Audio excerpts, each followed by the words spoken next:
This is every time Brian Griffin was a full-on psycho in Family Guy. Coming in at number 6, we have Herpes, the love story where Brian takes a bad friend to a whole new level by giving Stewie a lifetime gift, herpes! It all kicks off when Stewie, in true Stewie fashion, wants to bond with Brian by doing a blood brothers ritual. I mean, who wouldn't want to become blood brothers with their dog? Especially a dog like Brian, who at this point has probably lived through at least 15 lifetimes of bad decisions, but hey, that's just part of his charm, right? So they share their blood. Cute, right? Well, not so much when the next morning Stewie wakes up looking like he's been hit with the plague. Ow! Ew, what's this? That's right, Stewie's got herpes, courtesy of Brian. Now, here's where Brian hits psycho mode. Stewie confronts him, naturally furious, and Brian, in his typical "I'm smarter than everyone" way, just brushes it off. What do you have to say for yourself, Brian? I don't know, you're a gross slut. Now, as Stewie's world is falling apart, like, seriously, he's walking around town with his lip looking like an extra from The Walking Dead, Brian still doesn't take any responsibility. It's only after Stewie goes absolutely crazy on him that he discovers Brian knew he had herpes the whole time. Oh yeah, Brian's been walking around spreading the love like it's no big deal. And when Stewie realizes he's not even Brian's first victim, yup, turns out Chris also got it, because why should Stewie be the only one suffering? At this point, Brian's like, "Look, Stewie, it's not a big deal. You're overreacting." "Sure, Brian," says the guy who's casually given his best friend a lifelong virus. Honestly, he's acting more like a frat bro after a bad weekend in Vegas than a family pet. You half expect him to pull out a guitar and start playing Wonderwall to make it all better. Stewie and Chris team up for some sweet revenge, and boy do they go all in. Wow, you must be such a good person to knowingly go out with a herpes-riddled dirtbag. Ew! Brian's date night gets wrecked, but that's just the beginning. Stewie has something more devious cooking up. Oh, damn it! Stewie! Chris! So, after Chris steals Brian's car, because why not, Brian finally has to come clean. He gives this half-baked apology about how he'll never lie again, and how the herpes will only flare up when Stewie's stressed. Gee, thanks, Brian. That'll definitely help Stewie during job interviews or first dates. So, what would you say some of your weaknesses are? That's probably one of them. Coming in at number 5 is the Wolf of Wall Street, where Brian's greed knows no bounds as he gets involved with a protein shake company that turns dogs into smoothies. Right off the bat, Brian stumbles into Stewie's room, which now looks like a Chuck E. Cheese reject yard sale, with every single coin-operated grocery store ride in Quahog. Stewie, because he's Stewie, somehow owns all of them. There must be a dozen horses here, but how do you possibly have the money for this type of stuff? Thanks for asking what was on all of our minds, Brian. Investing! I invest in the stock market. The stock market? Brian, being the self-proclaimed intellectual of the house, doesn't even blink at this. Nope. Instead of asking how Stewie became a Wall Street tycoon overnight, he pulls his usual "I'm smarter than you" card and dismisses Stewie's advice on the stock market. Big mistake, Brian. Big mistake. Brian comes to regret this when he ends up rear-ending Consuela's car. Turns out he doesn't have insurance, and of course, he drives away from the scene like nothing happened. Stewie naturally offers to help Brian out of his financial pickle by investing in the stock market for him. At first, Brian tries to resist, but in true Brian fashion, he folds in record time, just like his morals. Brian, you won't lose your money, I promise. Famous last words. Anyway, Stewie works his magic and turns Brian's meager $100 into $1,000 faster than you can say Gymkata. Speaking of which, Stewie offers to teach Brian about the market if Brian teaches him the martial art of Gymkata, a combo of gymnastics and karate. I mean, sure, makes sense, right? But Brian is hesitant. No, Stewie. I won't do that. It's too dangerous. Before long, the duo's investments take off and Brian's moral compass spins out of control.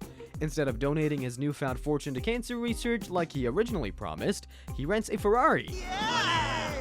Sweet. I know those guys. Yeah, that tracks. But things take a darker turn when Brian eyes a shady protein shake company run by some sketchy Korean business people. Stewie's red flags go up, but Brian pushes forward, even when it's obvious that the key ingredient in these shakes is dogs.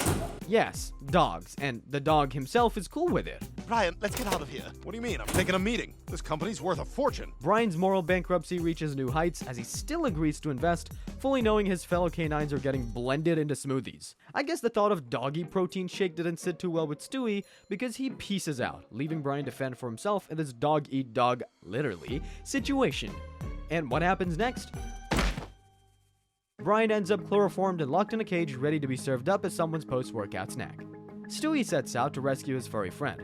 He busts in like a mini Jason Bourne, pulling out every gymkhana move he learned, and in what's probably the best moment of the episode, uses a pommel horse to take down security guards while "Life is a Highway" blares in the background. Stewie saves Brian at the last second, proving that he's the true hero of the episode. But does Brian show any growth or remorse? Nah, he still blames the whole thing on Wall Street because Brian Griffin can never just admit that he is the problem. Well, money is the root of all evil. No, it's not. It's just you. And let's be honest, Stewie pretty much speaks for all of us. Brian, you're not slick, you're just morally bankrupt. At number 4, it's season 15's episode American Gigolo, where Brian's heroism takes a dark turn, and he lets a woman and her baby drown because saving them would be too much effort. Brian finds out that he's no longer covered by Peter's health insurance, so he's forced to get a job of his own. Sucks. I need that health insurance. You know I have a hernia. What if I need surgery? How did you get a hernia? Actually, I got it performing an incredible act of heroism. Brian's driving along when he spots a car sinking into the ocean, and there's a beautiful woman inside, so naturally, Brian leaps into action to save the day. Or at least that's what we thought. Turns out this act of heroism takes a wild turn.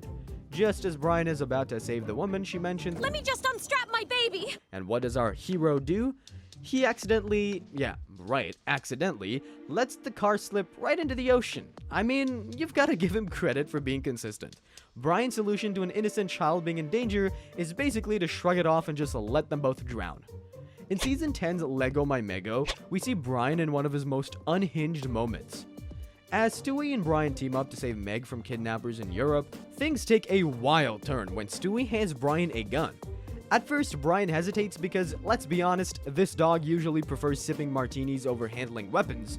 But once that gun is in his paw, Brian turns into a complete psycho. It starts off normal enough, he takes out a few bad guys and it's all very action hero, until Brian gets a little too into it. Later! He shoots a waiter on a passing boat for absolutely no reason. This poor guy is just minding his own business, probably serving drinks or something, and here comes Brian, smiling like he just beat Stewie at chess, wasting his last bullet on a completely innocent dude. Of course, it's the classic Brian move, doing something totally dumb and then paying for it.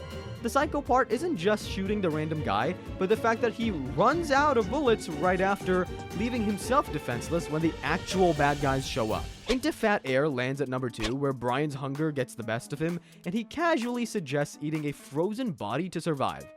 When Lois tells Peter of a dinner date with her former boyfriend's family, Peter is obviously super jealous. That's it, Fishman. Shirts off. I want to see who's got bigger pecs. When Ross brags about their family vacations, Peter decides the Griffins will also climb Mount Everest, and that goes as well as you think it would. The Griffins get stranded in a snowstorm without food, thanks to Peter's brilliant idea of packing a mixtape instead of trail mix. Things take a dark turn when they stumble upon the frozen body of Ben Fishman, the smug son of Peter's rival. Now, any normal family would be horrified, but Brian has another idea? Oh, he's ready to take this camping trip full dinner party real quick. We could Could what? eat him. Brian! While you could argue it's an act of desperation, after all, they are stranded on Everest, it's a little disturbing how quickly Brian jumps to cannibalism. I mean, sure, he's a dog, so technically not cannibalism for him, but still, he's almost too eager. Like, is this something you've thought about before, Brian? What's even more psycho is that he doesn't bat an eye when the Fishman family eventually shows up looking for their son. No guilt, no second thoughts, just a straight up shrug. You'd think after all those years of reading Nietzsche, Brian would have picked up on the moral dilemmas of, eating people. And finally, at the top spot, number 1, we have Dead Dog Walking, where Brian's dark side is on full display as he hesitates to save his wife from choking just to escape the marriage.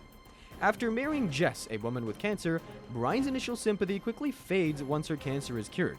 And when Jess starts gaining weight and gorging on food like it's an Olympic event, Brian's not exactly feeling the romance anymore. The real psycho moment comes when Jess starts choking in the middle of a restaurant. At first, Brian doesn't even realize what's going on, but when he does figure it out, instead of springing into action, he hesitates. Like, he legit pauses long enough to ponder if maybe this is his way out of the marriage. And that's when you realize this dog is seriously messed up. Brian eventually calls for help, but by the time he does, Jess is already on her way to meeting St. Peter. And sure, Jess turns out to be just as shady, proving she was totally cool with having Brian killed too, but that doesn't exactly excuse Brian's epic fail of a husband moment. Hesitating to save your wife because you're annoyed by her weight gain?